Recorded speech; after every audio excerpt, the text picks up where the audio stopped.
The corners to me are really key because Derek Ansley kind of mentioned it when he met with the media. It starts from the back up for them in that defense. They put so much trust in their corners, and if they can leave those guys on an island in one-on-one coverage, it allows them to put more in the box and get after the quarterback and compensate for not having those difference makers on the D-line. And then also, what about guys that aren't listed that might be impact guys, Quavaris Crouch or maybe some other guys? And they'll also be in the nickel a lot, too. I know that's just a starting way to put it. I think fans would say cash in, and then we'll take a few down years after that. Personally, I take the consistent winning because when you don't win, it's not always because the coach can't get it done in those big games. There's other factors that are involved in that. So I take that consistent. I think that Chaney makes a big difference. Obviously, he's going to get the ball in the hands of the playmakers. He's going to have his playmakers on the field instead of on the bench where you only have one good running back on the field at the same time. For years here at Tennessee, I think that will change. You'll see Chandler on the perimeter. He'll know how to use his playmakers. I just think there's a limitation.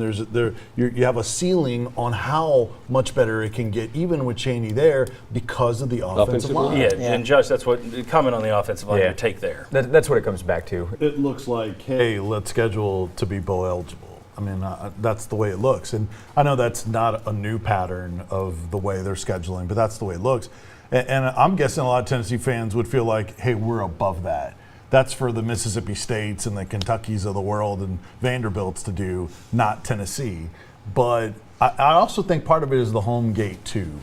And yes, if you're good, they probably feel like, hey, fans are going to come anyway if we're good. So let's get good, and then we'll fill those up, and the opponent won't matter. But the biggest thing is it looks like they're trying to get wins. That pattern is the way the whole SEC has been doing it, where it's one marquee game, 2 group of 5, and 1 FCS. Georgia actually looks like they're starting to go a different direction where they're going with 3 Power 5 conference teams. They have 9 Power 5 conference opponents already set up in the coming years. I think the trend is going towards the tougher scheduling and the home and home versus the neutral site versus 3 easy non-conference games. You're starting to see a lot of schools do that. Tony Barnhart had a really good story this week about how Georgia's really upped their scheduling. Alabama believes in it too. And I think you have to be ahead of the game. Josh kind of alluded to it earlier.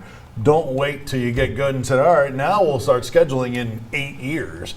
You got to be ahead of the game. Yeah, I think these lists are about, I'll give you 2 things too. They're about projecting, which you mentioned, Ryan, and they're about getting people to talk about your list. It clicks. Right. So they're going to change some things up, and maybe they don't all believe, and probably everybody that's a part of that to put those lists together is not going to see it the same way. So it's projected ahead because they think Tennessee is going to have a better year than Vanderbilt. I love it. I think it's great. Fran McCaffrey, when talking about this week, he was asked about the 3-point shot. He said, the game has become a 3-point shooting fest. And that's from a guy whose team shoots a lot of 3-pointers. But that's probably because he feels like he has to, he needs to, and the game plays to that. I think there's so many more positives. All those things that were listed in the graphic, that those are true. But the game now is too one-dimensional. Guys are passing up on open layups in the lane to kick it out for 3. That is not the game. That's not the way it was set up.